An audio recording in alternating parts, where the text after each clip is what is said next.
Bismillahirrahmanirrahim. Harum sungguh bunga Kamboja, pekat harumnya membuat selesa. Assalamualaikum pembuka kata, selamat dan bahagia untuk semua. Assalamualaikum warahmatullahi wabarakatuh. Kembali bertemu dengan saya Muhammad Hazlan Shah, calon guru penggerak Angkatan 6 Provinsi Kepulauan Riau. Saya bertugas di SMP Negeri 3 Singkek Barat. Pada kesempatan kali ini, saya akan menyampaikan pemaparan tentang koneksi antar materi modul 1 tentang kesimpulan dan refleksi pemikiran Ki Hajar Dewantara.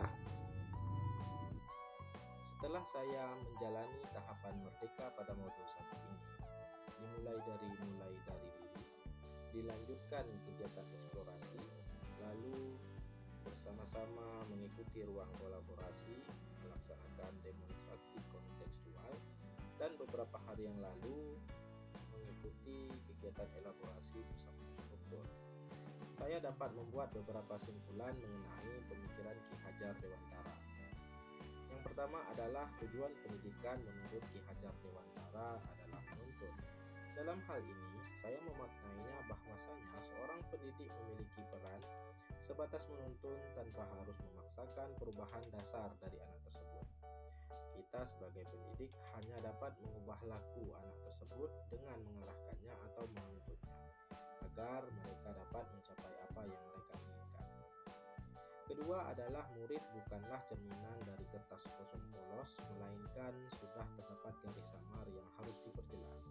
Saya mengartikan ini bahwasanya peran pendidik itu menebalkan garis-garis yang positif pada anak dan sebisa mungkin untuk memudarkan bahkan menghapus garis-garis yang negatif pada anak tersebut untuk memudahkan anak mencapai apa yang mereka cita-citakan dan inginkan.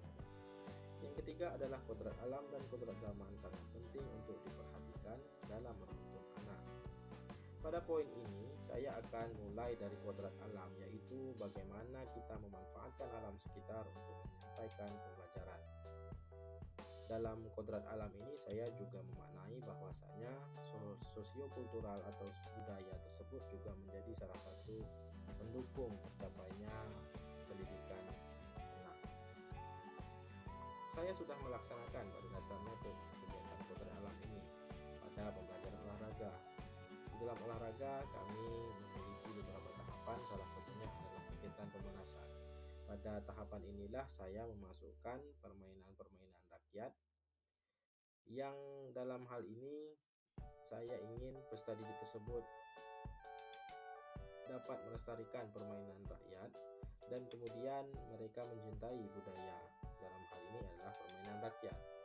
Kegiatan ini pun dalam cara saya menerapkan dan lain sebagainya sudah saya masukkan ke karya saya berupa buku yang berjudul Permainan Rakyat dan Pembelajaran Olahraga.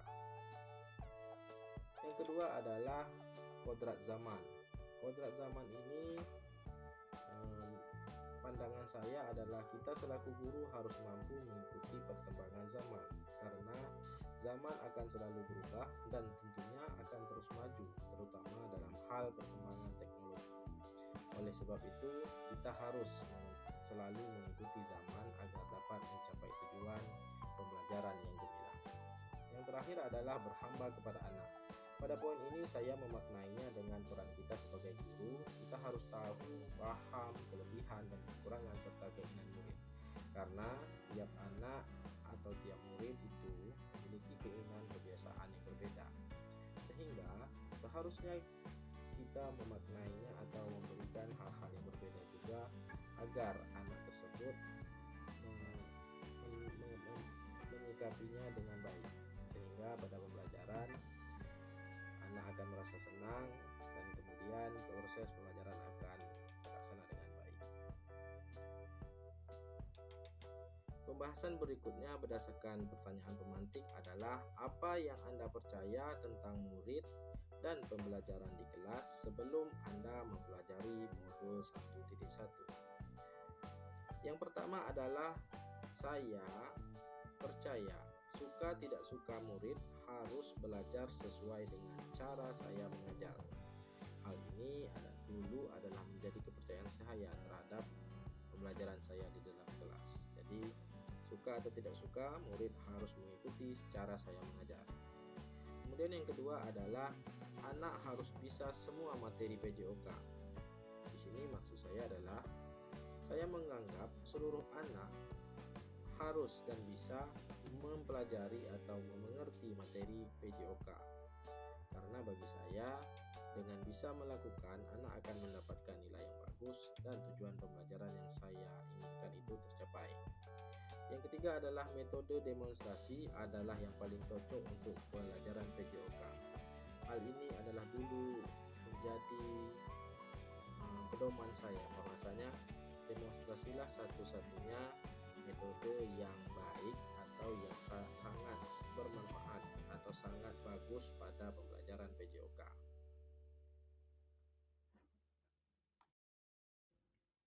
Pertanyaan berikutnya adalah, apa perubahan dari pemikiran atau perilaku Anda setelah mempelajari modul ini? Ada 3 hal yang secara signifikan terjadi perubahan kepada saya. Yang pertama adalah saya memaknai dengan benar slogan Ingarso Sung Tulodo. Saya merubah perilaku saya di depan murid. Sebelumnya, saya adalah seorang guru yang tidak begitu memperhatikan penampilan. Saya lebih sering tampil di depan anak dengan perawakan yang biasa, yang tidak bisa atau tidak cocoklah untuk dijadikan model. Saya kurang memperhatikan pakaian, sering menggunakan sendal saat masuk ke kelas apabila pelajaran teori. Hal inilah yang berangsur akan saya rubah, dan memang sekarang sudah saya